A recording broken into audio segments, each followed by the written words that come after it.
Hello and welcome to another video and podcast from FantasyFootballScout.co.uk. My name is David, and as is usual these days on General's orders, I am joined by the General himself. Had a little bit of a time off over the international break, and we're back at it again with as many red arrows as the Fairford Air Show. So how does it feel to come back to yet another red arrow, General? It's kind of the same for everybody, isn't it? It's like the weather, it rains on everyone. Yeah, good to be back, David. Good chatting to you. Hope you had a nice break. It feels like deja vu to me. I feel like very often you wait 2 weeks. You can't wait for FPL to come back. Well, first week of international break, you're like, right, this is good. This is a nice break. Second week of the international break, right, I'm ready for it to come back now.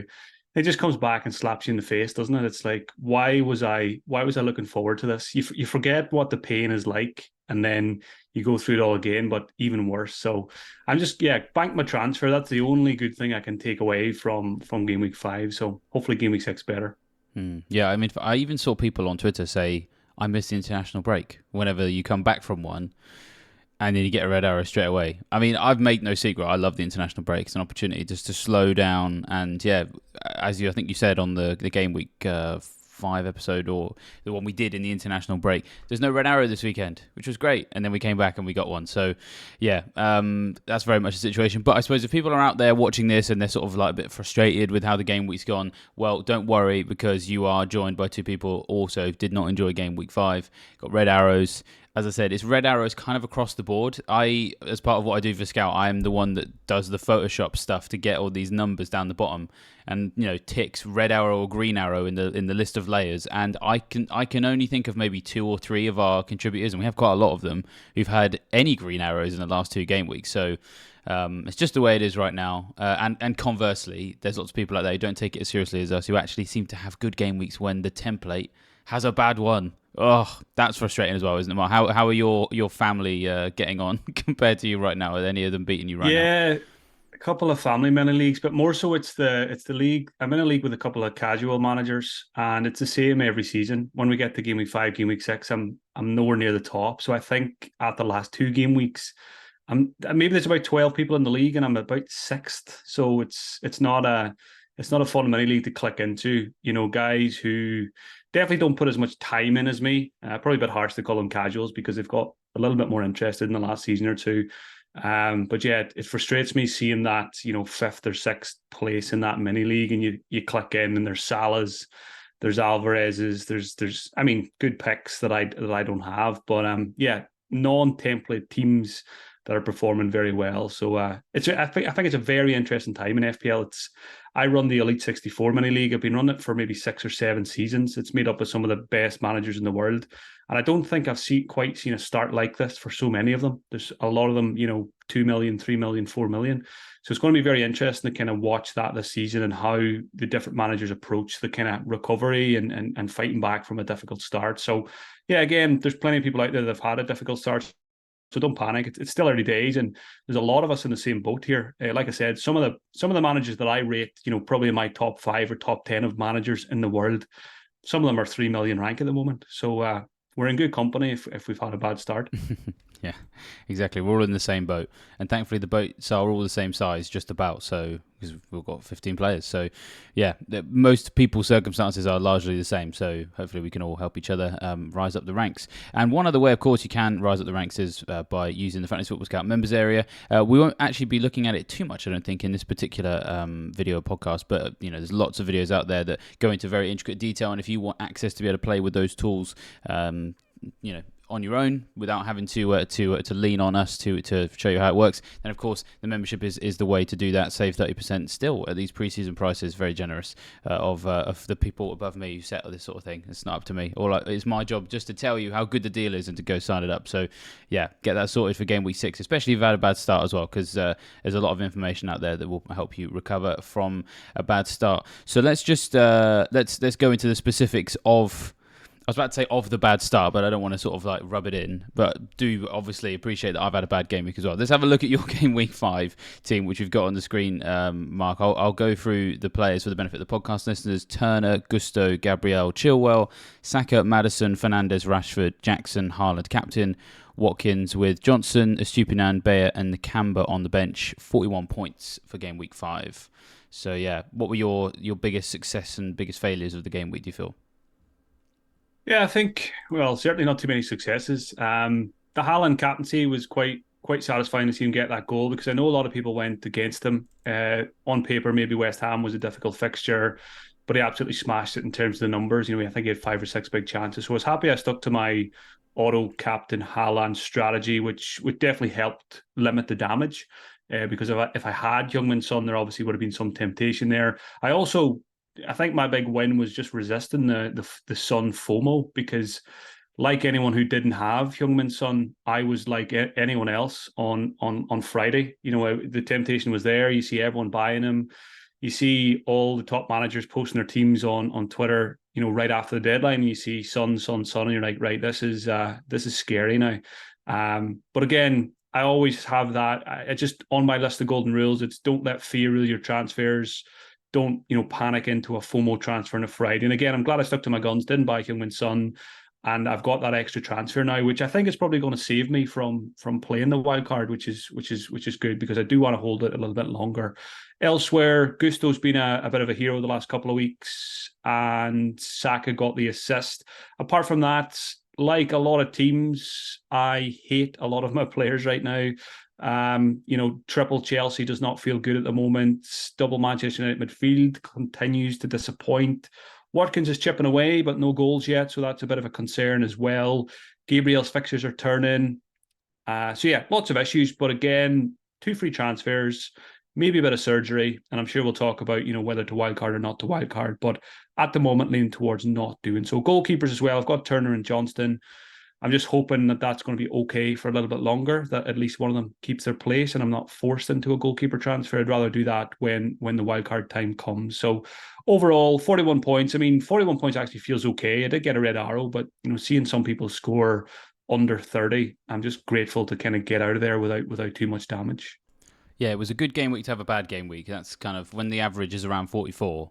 It's okay if it's not too good for you, because yeah, your red arrow wasn't that big. Is it about 400k places, which at this stage of the season is not bad. So and certainly reversible with a decent game week next time out at the rank bracket you're at. So yeah, for sure. And actually, there's a lot of people bemoaning that they made the wrong decision on Turner this week, because I think Pickford did outscore Turner.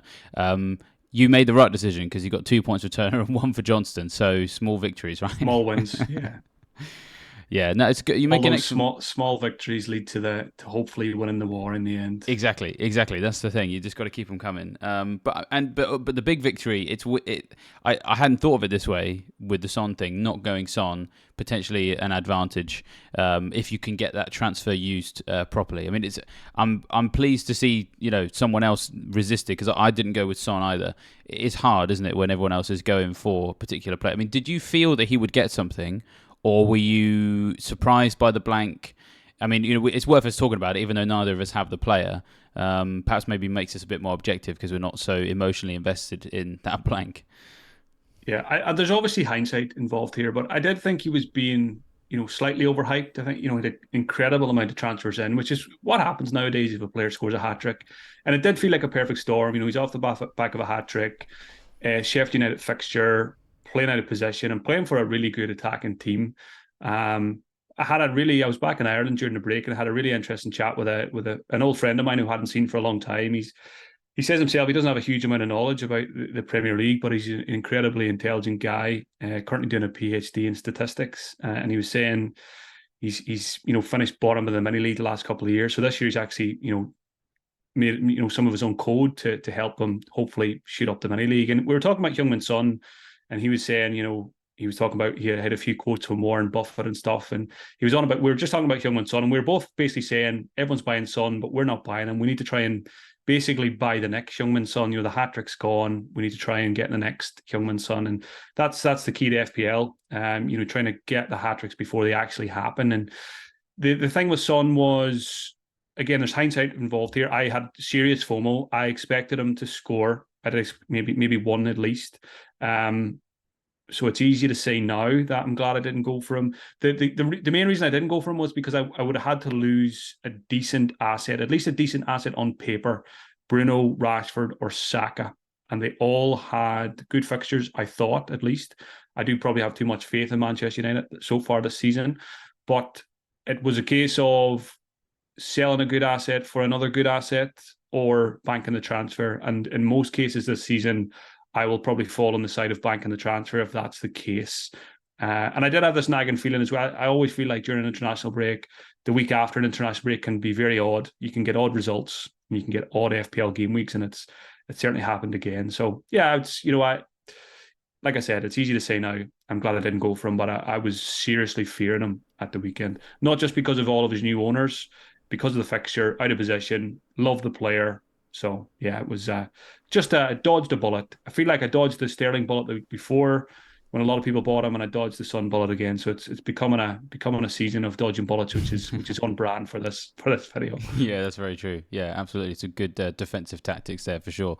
I mean, yeah, I actually the thing is, I did stats of the day on Saturday night because Karen is away and had a look at Son's heat map for the game, and I realised a couple of things while I was preparing for it. So I'm actually going to issue a kind of like semi-official apology here because I feel like content creators, we don't do this enough where we turn around and go, oh, you know what, I think we maybe got that wrong. So I'm going to specifically talk about myself here, so not anybody else. There was a lot of hype around Son, which I totally understood. I was never completely sure whether or not I felt I was never sitting here going, you have to get him, he's essential. I was never in that camp, but at the same time, I wasn't rubbishing him either. I was just in a kind of place where I felt he's probably going to get something. It's just whether or not you feel that's like dependent for your team. But the reason why I want to apologise is because I realised something, looking at the heat map, looking at the way Sheffield United played in that game, and looking at the fixtures Spurs had played up until now. Because in all of the games they played, I think it was Brentford, United, and then they played Bournemouth and then Burnley. There's 4 teams there that all play football based around possession. You know, you've got a big top 6 team like Man United always going to try and get on the ball and play football. Brentford are very much in that position right now. Bournemouth and Burnley are not big teams, but they've got managers that are based around trying to play a high press, trying to play an intense type of football, which if it fails, which it's going to against a team like Spurs, because how can you outpress a team like Spurs that basically does it with better players? There's always going to be space that opens up for a centre forward who's got pace, and that was the recurring theme for all of those 4 games. Now, admittedly, Son only played up front for one of them, but are Sheffield United that team? No. Are Sheffield United the sort of team that are going to stick everyone behind the ball? Yes. We should have realised that in many ways because it's exactly what they did to Man City. And so then we're looking at the heat map. Son barely touched the ball in the box compared to a lot of his colleagues. In fact, the wingers saw more touches in the box than he did. And there was loads of touches really deep because he was getting frustrated. He wasn't able to get the opportunities he wanted. So he started dropping deep to try and make those chances himself. And the reason why I want to apologise is because I never at any point put that together. They played 4 games against teams that don't play a low block. They're going up against a low block team that actually restricted Man City to nearly a 1-1 draw. And if perhaps maybe that had been more part of the dialogue, maybe fewer managers would have got burned, is kind of the way I look at it. And so, but I suppose the biggest lesson from that is with every week you get a new piece of data that can help inform decisions in the future. Because now we can turn around and say, well, when Spurs play a low block, maybe that's the kind of week where we don't go all in on Spurs because we know they're going to get better results against teams that try and play football. And I suppose if we're looking for silver linings for some managers, they do have Arsenal and Liverpool next, who you would imagine aren't going to play a low block. So that's kind of like my view on how the Son situation's gone. And yeah, I'm just thinking back as well to my decision-making process, and it was a big factor was I already had Maddison, and it always comes down to fixtures for me. And I knew the Sheffield United fixture was a good one on paper for Spurs, but then Arsenal and Liverpool afterwards. And I thought to myself, when the FPL website refreshes for Gameweek 6 and I go to set my bus team, am I going to be happy to see Maddison and Son with 2 difficult fixtures? And that kind of put me off as well. If I didn't already own Maddison, then there would have been a much greater chance I would have went for Heung-min Son last week. So that was another part of the decision-making process. Yeah. And again, just on out-of-position players, I think maybe, football's changing all the time. We probably get overexcited, too overexcited as FPL managers when someone plays out of position up front. Maybe a lot of players are better a little bit deeper. They get on the ball more. Thinking about Rashford, we don't like him up front. We like him on the left. And then when I'm thinking about strikers at the moment, Watkins comes to mind, Jackson comes to mind.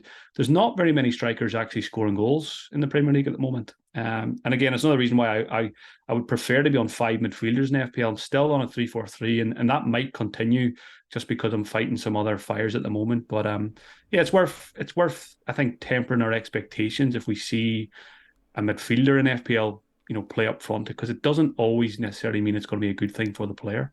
Yeah, absolutely. I mean, if he was playing, I mean, I suppose the thing is, again, it's we could probably link those 2 points together. One about the opposition and the low block, and one about out of position players.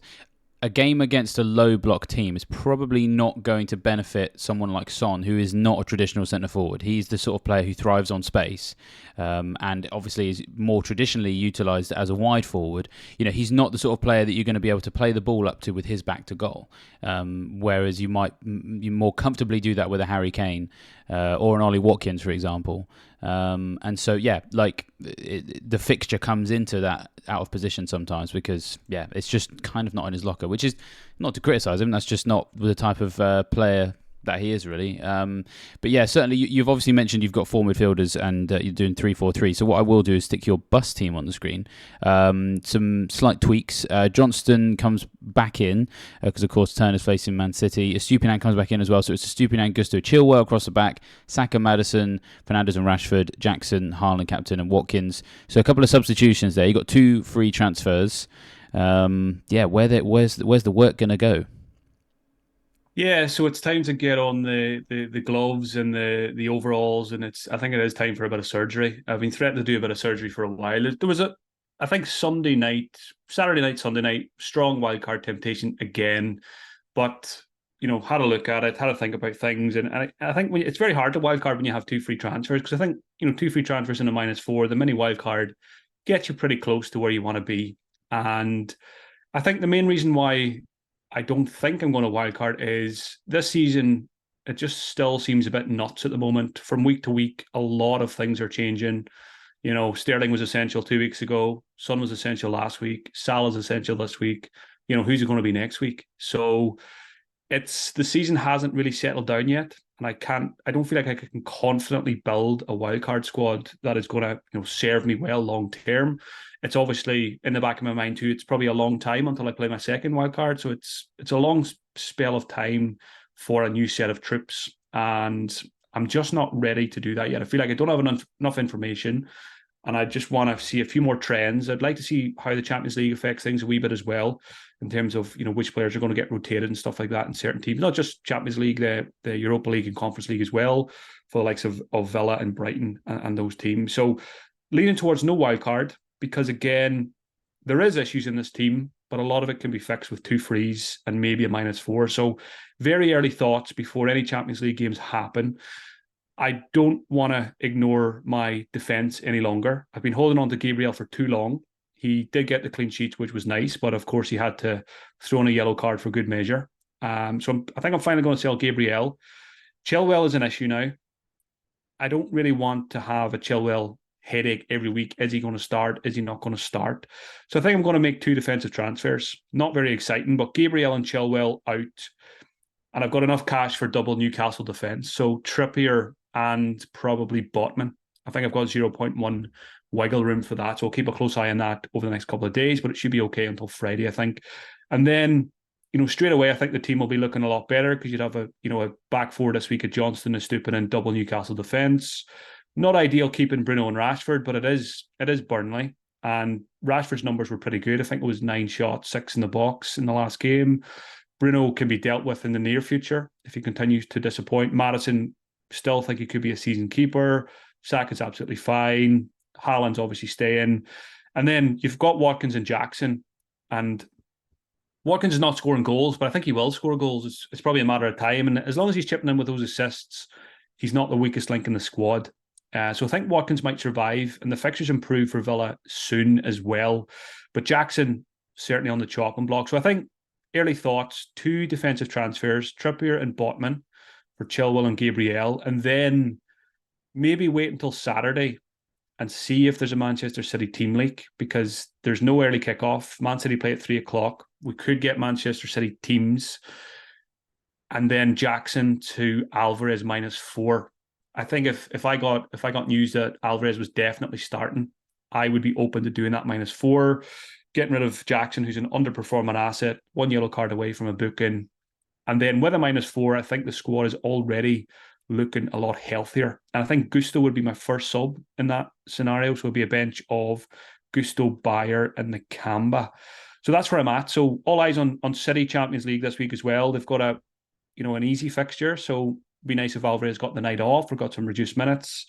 So yeah, I'm open to the -4 and not wildcard. And so interested to hear your thoughts on those. Yeah, no, I like that. I think Newcastle defence now is the time, to be honest, because fixtures turn in a positive direction, but also the stats we've seen from Newcastle in the beginning of the campaign have been really, really good. I mean, when you consider the opposition they faced, it makes it even better, to be honest. I'm just pulling up their defensive numbers for the start of the season. They're conceding XG at a very slow rate. Number of big chances they've conceded is 5, which is the fewest in the whole league. And when you consider they've faced Man City, Liverpool, and Brentford, who are, a big team for XG creation, in the last 3, that's some incredible stats. So when they get these good fixtures, I think Newcastle defence is back. It had a bit of time off as a place to invest at the end of last season, but I think that they are back to their best now. I'm mildly concerned about what the European impact is going to be. So, but the double is brilliant. The double defence idea is a brilliant one, because I think a lot of people will probably be a bit nervous because of the European to only go for one of them. And then you then effectively turn a shield into a sword, to use Joe's old expression from the Scoutcast. It's like, if everyone gets a Newcastle clean sheet, so what? But if you get it twice, perfect. And they do seem like the team most likely to keep clean sheets in a season where they're actually coming at a premium. There's very few clean sheets this season. I don't know what the updated figures were after Game Week 5, but I'm pretty sure Game Week 1 to 4, it was the fewest clean sheets we'd ever seen in the FPL era.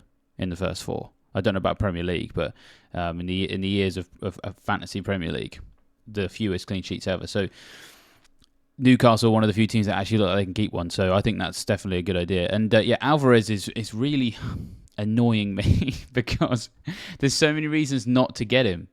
And the problem is that the casuals, as we've referred to them earlier on, a lot of them have him because he's getting the points, and the measurements that they use to hire these players for their teams is number of points, and we sometimes try and go deeper than that and look at the sort of the whys and the what fors, and we think about rotation, and interestingly enough, he's actually a bit of an XG overachiever as well. Both he's an XG and an XA overachiever. He's only had an XGI of like 2.9 goals this season. There's like 15, 20 players with higher XGI than him, and yet he's still performing. So there's all sorts of reasons not to go for him, but the people who are sticking with him are still getting the points. And sometimes world-class players do that. They overachieve for a long period of time. He wouldn't be the first City player to do that. So, yeah, he's on my mind as well, because I've also got Jackson. Just on Alvarez as well, when we're talking about him, it's like you made the point about Newcastle defence there. If everyone gets a clean sheet, so what? But if you've got 2 of them, that's where you benefit. And loads of us have just one City player. If we all have Haaland and he does well, so what? We really should be trying to get points from elsewhere in the best team in the league. And I know it's hard with Pep and rotation and everything else, but I just think when Alvarez is there, he's getting 90 minutes almost every week. There's injuries elsewhere. Pep is talking him up. I know that's not always been a good thing in the past, but I just think Alvarez, in my mind, is shot above Foden as an FPL asset at the moment. And when there's not many other strikers scoring goals, I just feel like he's an easy pick at the moment. He's flying. There's definitely more reasons to buy him now, I think, than not buy him. I think we just need to probably bite the bullet and go there sooner rather than later. Yeah, that's certainly what he's on my list of players to sign for my team as well. I'll stick mine up on the screen. 37 points. So you beat me this week, Mark, by I think 4 points.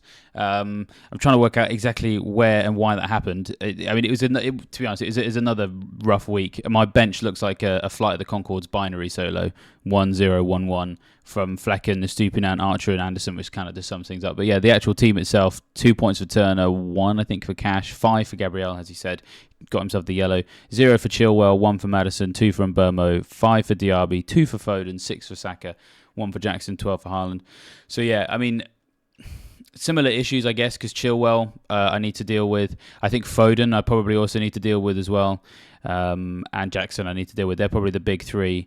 I'm not that unhappy with everybody else. I mean, it's not like a bad team, but there's still issues I've got to deal with. I got 2 free transfers as well. I don't actually know exactly what I'm going to do this week, but I think I'm probably going to do Gabriel to Botman. That's probably the only one I'm definitely on. I kind of feel like selling Jackson. I guarantee if I sell Jackson, he'll score this week. So, yeah, that's kind of my thinking now. I'll just stick my bus team on the screen as well, actually. Slight tweaks because Stupinan comes back in, Anderson back in as well. So it's Flecken, also coming back in. So Flecken, Stupinan, Anderson, Chilwell, Maddison and Burmo, Diaby, Foden, Saka, Jackson and Haaland is my current bus team with Turner, Archer, Cash and Gabriel on the bench. I think Gabriel is going to go though. So I may end up with a bit of a benching headache between maybe an Anderson and a Botman, but I just think we have to go for Newcastle for now. My other thing is I am trying to work out what my Salah in plan is, which I think we're going to talk about a little bit later. But yeah, I've got 4.9 million in the bank, so I'm loath to use both my transfers and spend it. Interestingly enough, what I do with Salah might impact what I do with Trippier, because that would involve upgrading someone. So yeah, I don't know what you think about my ideas there. Yeah, I think we will get into Salah a little bit later in the video, and I think Salah definitely has a knock-on effect of what we do this week because we need to, I think, basically we need to decide whether we get Salah soon or we kind of make our bed or stay in the bed that we're currently in and don't get him until we wildcard. Because I think the people who do want to keep the door open for him soon will probably, even if they were going for double Newcastle defence, they might go Botman and Fabian Schär instead of Trippier and one of those guys because Trippier obviously eats up a lot of budget. Yeah, and again on your Botman versus Anderson, if you do end up with that benching headache, I just think if Gahey and Lerma are still out for Palace, it's 2 extremely important defensive assets. I think I know it's a good fixture, but and I'm hoping for a Johnson clean sheet, but I'm not overly confident if those guys are still out. So yeah, it's a good point. Yeah, I'll definitely play Botman over Anderson. Yeah. You've convinced me. You convinced me. Yeah, I think that may lock in my transfer, to be honest. And yeah, I need to go and do some maths. I need to do some maths over the next couple of weeks to work out how Salah does or doesn't fit into the team. But as we said, we are going to talk about that a little bit later. So let's move on to our first order of the day, which involves the W word once again. Yeah, the WC, which obviously has a nice double meaning when a lot of people had a game week in the toilet this week. First order is only wildcard if you absolutely need to. A lot of people are sitting looking at their teams after a long international break, after a pretty disappointing game week 5 and thinking, right, time for a refresh. But give it lots of thought before you do it. There's no rush. If you haven't activated it yet, I know a lot of people probably rage activate it on Saturday or Sunday, and that's fine. If your team needs it, that's fine. You've got plenty of time now to build a new team. But myself and yourself are good examples. We've got the 2 free transfers. If you've got 2 frees, certainly give yourself some pause before activating the wild card because you can fix a lot of things with 2 frees and maybe a -4. You might even be open to a -8 if you've only got 1 free transfer to hold on to the wild card a little bit longer. And if you get those transfers right, you can certainly get those points back and more over the medium to long term. So it's very much, I think, the easy decision this week without giving it any thought would just be wildcard and just rip out Chelsea, rip out Watkins, rip out Manchester United midfielders, pick loads of Newcastle defenders, but don't rush the decision. And I think there's a lot of scenarios where you'll have people who were sitting on Sunday night thinking this team definitely needs a wild card. And we're now Tuesday. If you're watching this Wednesday, Thursday, you're probably thinking, do you know what? Maybe the team doesn't actually need a wild card. Maybe I do agree with Mark that this season is still up in the air. Things are changing on a week-to-week basis. Europe's kicking in now just to make things even trickier. Maybe I would like another couple of weeks for a wild card decision. So yeah, only wild card if you absolutely need to. And don't get me wrong, there is plenty of teams out there that definitely do need a wild card. If you're, maybe you still have a Pickford, maybe you've got more injuries than we do, 1 free transfer. If you're just really, really sick of your team and it really is underperforming, and again, maybe if you had a sub 30-point game week, you might be more inclined to wildcard than if you got 40 or 45 this week. So the main takeaway is just don't rush the decision.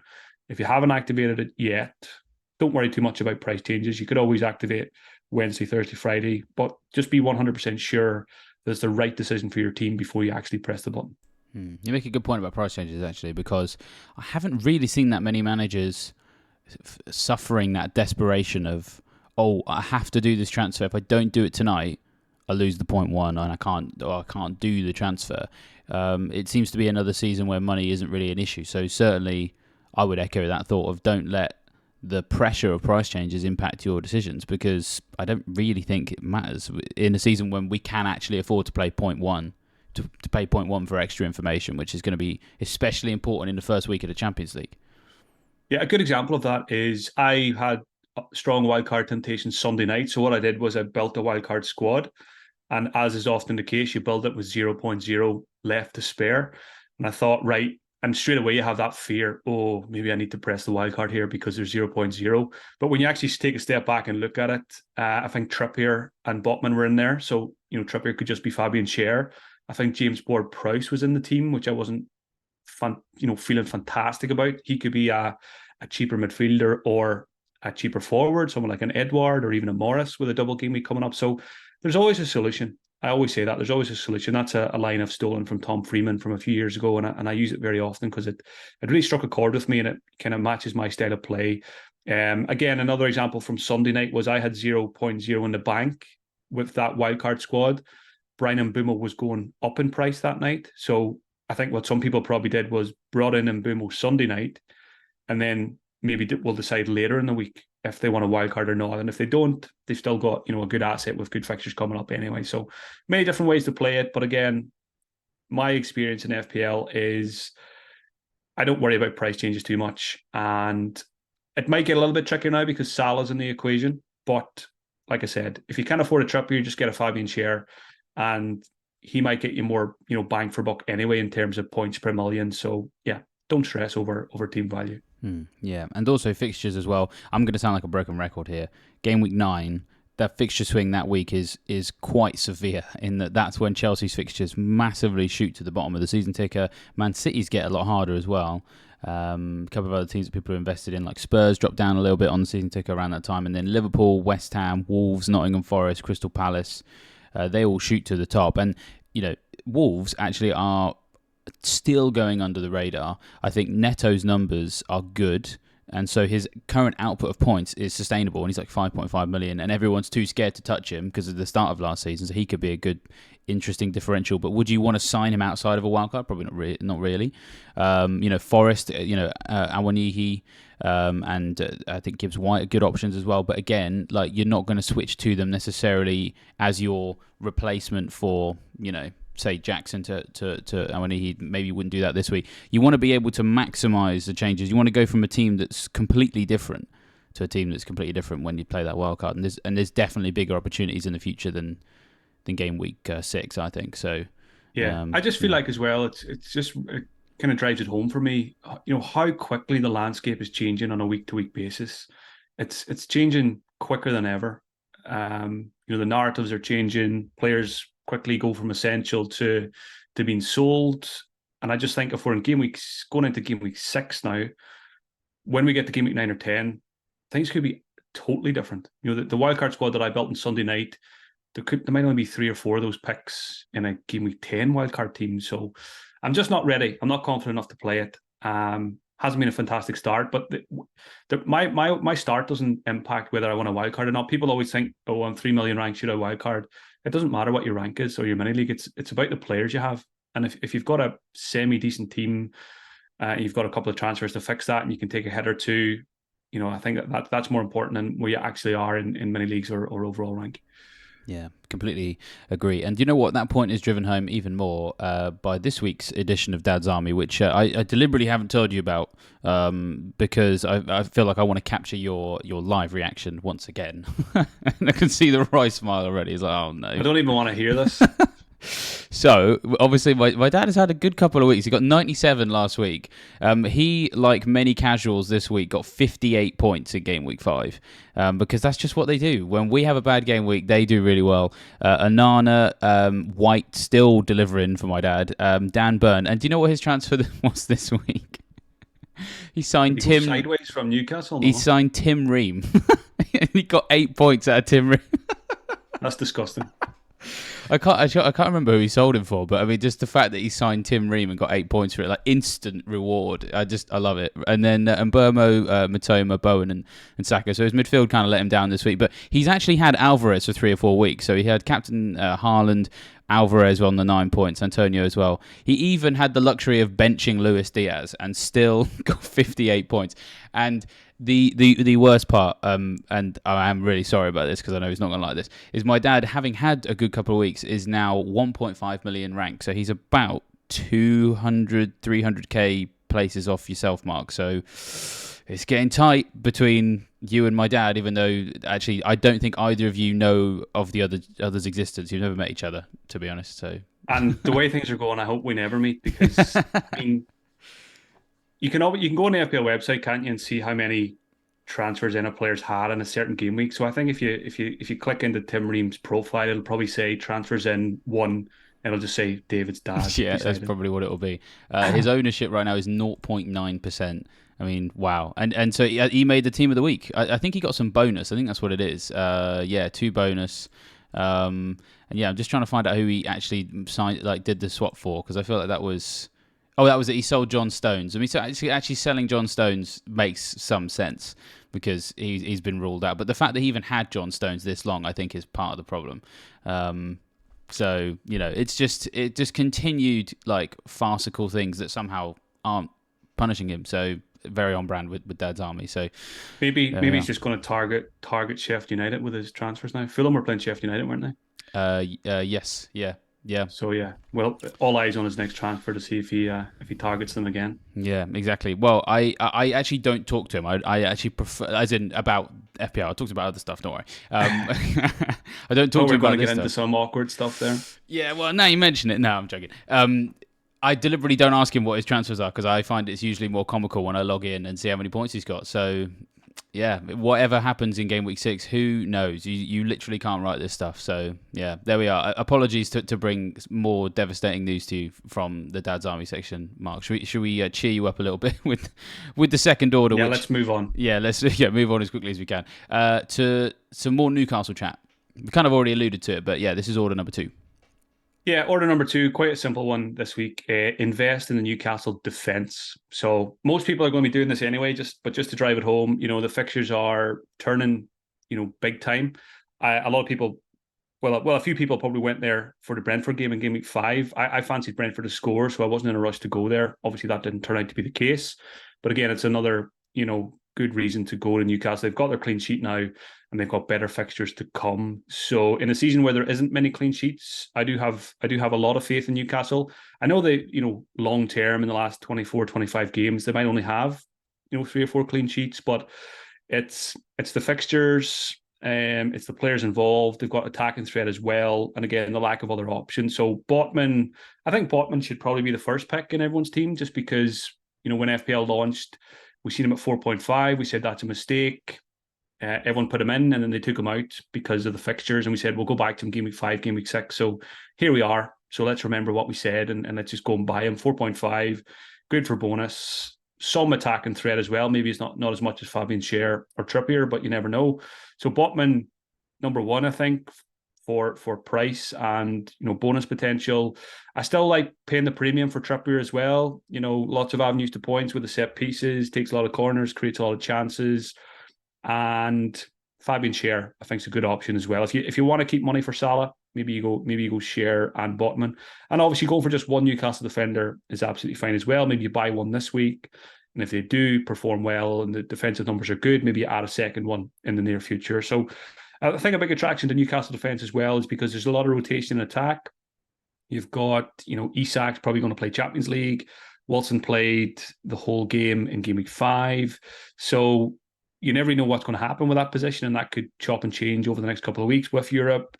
Barnes, Gordon, Almiron, they're all kind of sharing game time as well. So the defence is a good place to go. And I should mention Nick Pope as well. If you are on a wild card this week, strong consideration, I think, should be given to Nick Pope. He is expensive at 5.5. But if you find that you're building a team and cash isn't giving you too much of a concern, I think paying the premium for Pope with these fixtures is probably a good idea until a good 4.5 emerges. We still don't really know who the best cheap goalkeeper in the game is. It might end up being Areola. Areola might become our number one staple over the next couple of weeks. Maybe he already is, but I think he's got Liverpool this week. So yeah, Nick Pope, the defenders, they're all really good options. So I think if you feel like you've got weak links in your defence, which most of us probably do now with rotation risk, Chilwell, Gabriel, fixtures are turning. Maybe Saliba owners might want to sell him as well because of the fixtures. So yeah, Newcastle defence is a good place to spend your cash. You took the words right out of my mouth on Pope, actually. I was just having a look at some numbers on him, and I think he's worth considering, especially in a context of we think, as you say, Botman and Trippier are going to be ones to go for, but there is still a slight risk of rotation. Trippier perhaps more so in the sense that Livramento is available.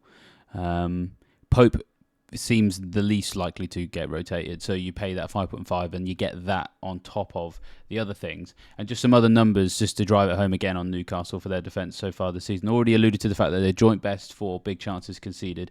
They are fourth best for minutes per expected goals conceded, so that's still a good place to be. And then in terms of how they're conceding their shots, there is a possibility that Pope can maybe nip in and get some bonus, because when you look at how many shots they're conceding in the box, it's actually kind of mid-table in a way that I say that sort of semi-derogatorily. 45 shots in the box conceded. Only about 7 teams have conceded more in the box than them. But then only 5 of them have been big. So it means that they have done a decent job of limiting their opponents to shooting from situations that are going to produce probably a save, because Pope has a 72.7 save percentage so far this season. He's plus 0.3 xG prevented, so he's in a relatively positive place for stopping the bigger chances. Those sorts of conditions can usually produce those additionals you want from your goalkeeper. So he's still capable of that. I think he's not the most capable player of doing that. I still think that Areola, Leno, and probably Flecken are ahead of him for the chances of those additionals. But I do think Pope is ahead of those 3 for chances of clean sheets. So it's kind of like a balancing act, and what you're willing to spend on that bit of money. And then also just again numbers on the Newcastle attackers as well. I'm going to keep it very simple on this one, right? Callum Wilson doesn't, play as many minutes as we would like, 212 minutes so far this season, but he is the Newcastle player with the highest expected goal involvement, because and it's just 2.52, and there's about 25 players in the league who have a higher than him. In terms of minutes per, it's very good, and it's very good for a lot of them, but it's just spread around the team because there's so many good attacking players that are like for like swaps. So it's really frustrating. They're a team that are going to win games this year. They're going to do it by playing lots of exciting attacking football, lots of goals. But who is the most likely player to get involved in them? We just don't know yet. So, yeah, it's a wait and see on the attackers for me. But the defence is a must-have, isn't it? Yeah, and just on Wilson as well, I think I've seen a tweet today. We've those of us who've been playing FPL for a long time, fitness has always been a bit of a worry with Wilson. He's been better in recent seasons, but I seen a tweet today. I think Eddie Howe was I think people were worried that Wilson wasn't training. And I think his quotes were something along the lines of Wilson rarely trains 2 days after a game. He said that's normal preparation for him. So that doesn't really fill me with confidence either. If your player is not able to train 2 days after a game, they obviously have to manage him very, very carefully. And that to me says, well, an injury is never probably too far away with a Callum Wilson. Obviously, they're managing him very well in recent months, so hopefully that does continue. But he's also expensive FPL wise when you compare him to some of the other maybe cheaper midfielders and stuff. So yeah, could get lots of minutes in the league, but yeah, I don't really see myself going there. Yeah, it's a lot of muscle problems, which that usually is the one you have to really take care of. Anything that's sort of impact related, or dare I say it, sort of like broken bones and things like that.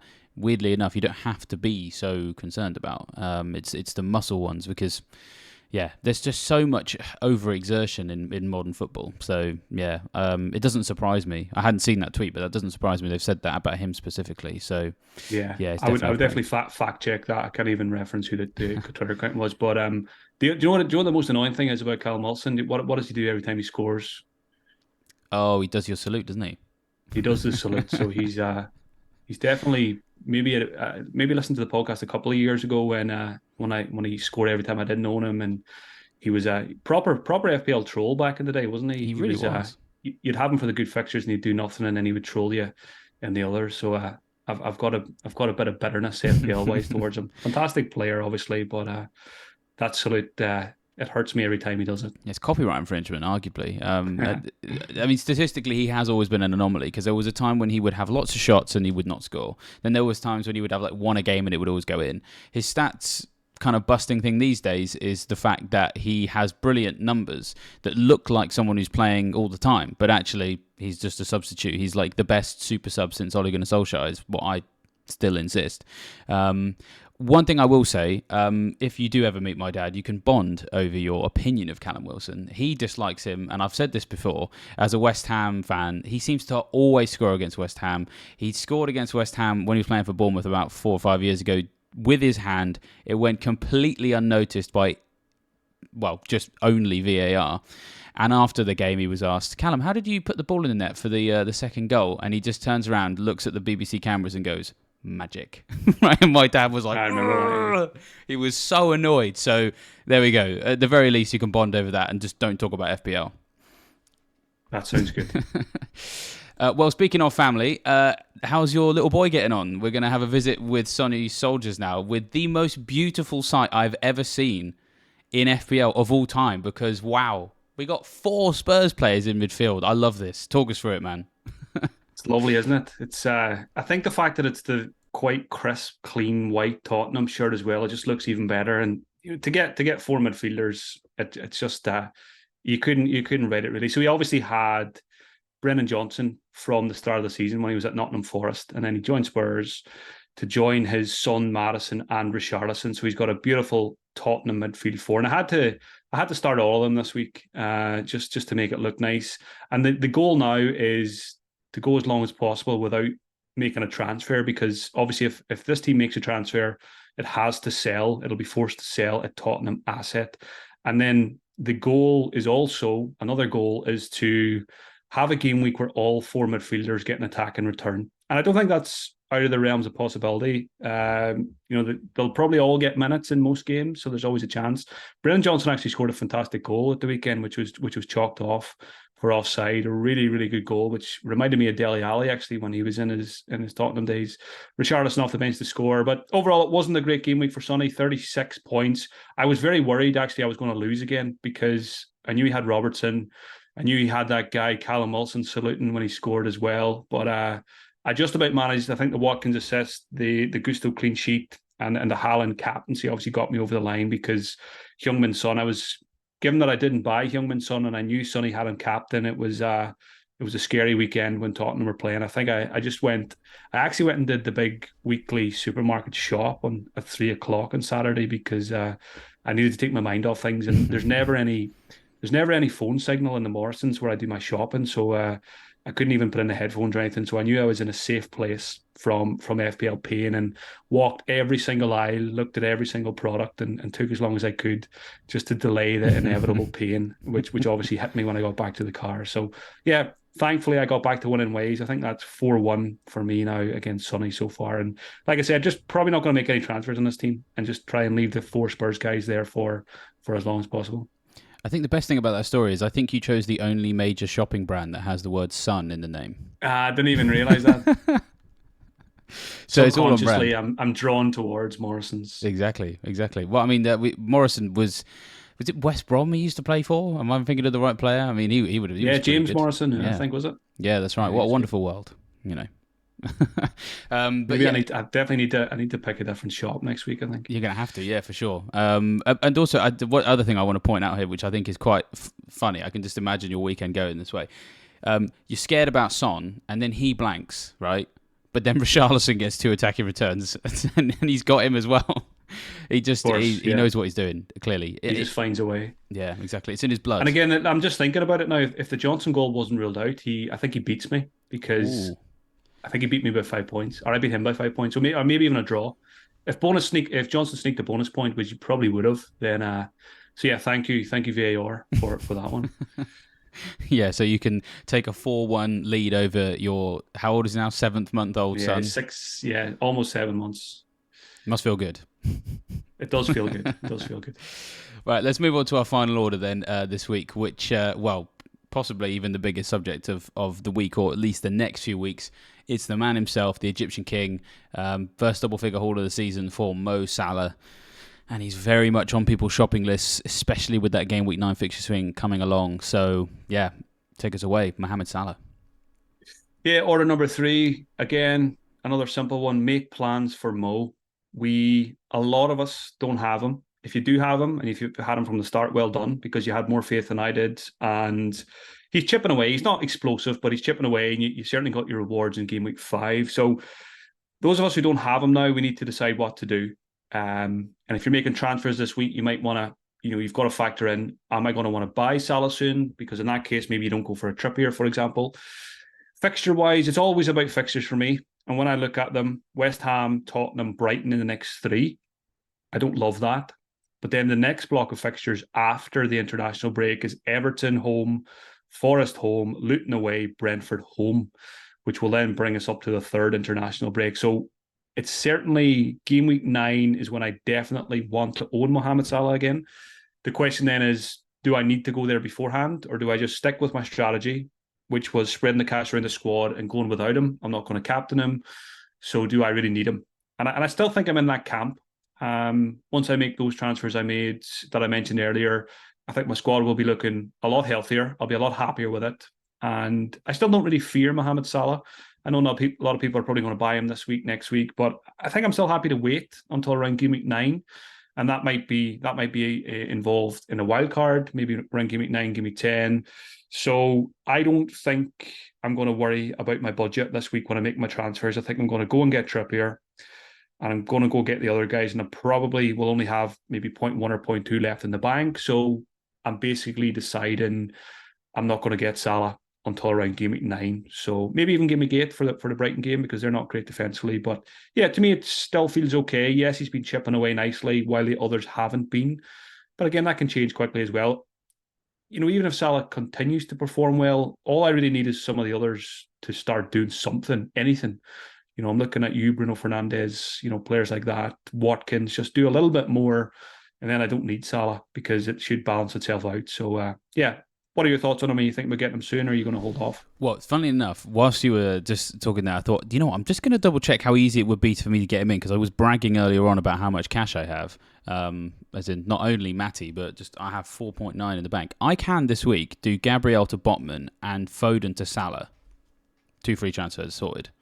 Which is super exciting, because I feel like that could escape me. Do you know what I mean? Like, there could be price changes that maybe lock me out of that, which is hilarious, because at the beginning of the video I said I never worry about that. I am really excited about Salah for especially game week 9. I think I want to get him in as soon as I possibly can, so I don't have to worry about it. I did a bit of analysis in some more detail on Stats of the Day on Saturday evening, so if you've not had a chance to watch that and you want what I'm about to say in slightly more detail, go and check that out. The thing about Salah is that his role has slightly changed, but it's still good. He's more of a creative outlet in this team than necessarily the outright goal scorer. But he's definitely still the most likely to score from the numbers. And so then when you combine that with the fact that he's all of a sudden become incredibly creative, I think that he has the ability to explode fairly soon. So over the first 5 game weeks, no player in the entire Premier League has created more big chances than him.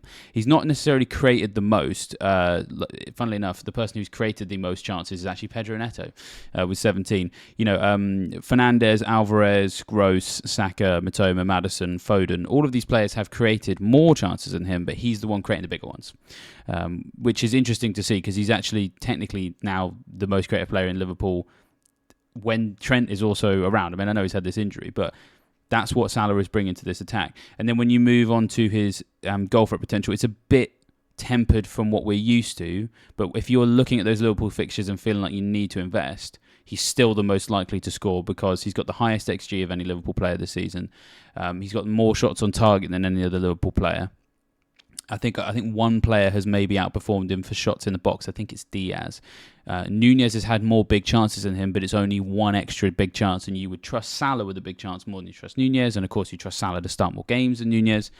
And then in terms of expected goal involvement in the Premier League, only Mbeumo and Haaland have more than him so far. Penalties are, of course, factored into that, but his open play is not bad either. So, and again, better than any other Liverpool player. So if you're looking at those fixtures, I kind of just feel like Salah, it's either Salah or you're going to be having some frustrating afternoons and some frustrating evenings because I'm not seeing enough. No other Liverpool player is emerging as an alternative, and I think that's the key here if you want to play fixtures. It just isn't a solid enough alternative. So, and yeah, I said that boosting creative potential, I think, makes him have slightly more potential for explosivity as well. So, could even be captainable when those fixtures turn. So, I'm very much looking at Salah and feeling like I need to sort him soon. It's very tempting that I could get him this week. Yeah, I haven't even looked at. I definitely could get him this week because I've gotten 2 frees. But I'm not even going to do what you did. I'm not even going to plug him in and see how I do it because I know what will happen. Yeah. I'll just want to do him, and then I'll ignore my weaker links, which I think are certainly in defence at the moment. So the other thing about Liverpool as well is if I don't go for Salah just yet, and I delay the wild card maybe till around Gameweek 9, who knows by then? Maybe there'll be an injury to one of their other attackers, and maybe someone like a Jota or a Darwin or someone is looking a lot more secure for minutes, or a Gakpo. So things will change, I think, in the Liverpool team FPL wise over the next few weeks as well. So just buying myself a bit of time on that. But again, I kind of went into the season and decided Sal's a lot of money. I like spreading the cash around the squad. And even though he is performing well, his numbers are good, I still don't think I need to change that approach. You mentioned Mbeumo there. I still have him as my most wanted, or one of my most wanted, over Salah, and obviously it's a lot easier because of budget. So I've talked about a few defensive transfers this week, maybe Alvarez for Jackson, but soon after that, I think Mbeumo will probably come in for me before Salah, and Salah probably will be a wildcard pick. Yeah, that had been my original plan. I should just clarify that my plan had been wildcard game week 9, and Salah was the first name on the team sheet, and then you just kind of build around that. So I'm not ruling that out either. It just sort of depends how I navigate the next couple of weeks. I think we talked about it earlier with Newcastle. I have to make a Salah decision in order to make my Trippier decision, because those moves I mentioned there, Trippier would just completely lock me out. I mean, I'm doing what I shouldn't do. I've been playing around with the team. I could also, for a -4, do Jackson to Alvarez, for example. So there's other things I could do, and I probably need to work out just how important Trippier is, because I'm getting excited by what I can do here. So yeah, lots of factors to sort of weigh up. Newcastle and Liverpool, very much 2 teams that the decisions about each one will impact the other. So it's worth making absolutely considerations there. Well, with that's the end of our orders this week. So before we shoot off and get back to not playing with our FPL teams, because that's dangerous, I will just remind everybody to, of course, sign up for Fantasy Football Scout membership. A couple of the numbers we've talked about here, you'll be able to find in there. Still got that 30% discount, so don't forget that. If you've enjoyed this, don't forget to like the video, subscribe to the YouTube channel or the podcast platform that you're accessing us on, and hit the bell notification on YouTube so you don't miss anything else. We've got all sorts of other content coming this week, and also should just point out actually that we've got Champions League coverage as well. That is back. By the time that you're listening to this and watching this, then I think the deadline for Game Week 1 will have passed. But with if you follow at Fantasy UCL Pod on Twitter and on your various podcast platforms, you'll be able to get regular coverage of the fantasy game for the Champions League throughout the group stages, and of course into the knockout stages as well, from our good friends at Fantasy Football Community. So make sure you check that out as well. That's all I've got to add on, Mark, unless there's anything else you'd like to tell these fine folks before we finish. No, that's it. Good chatting again, David.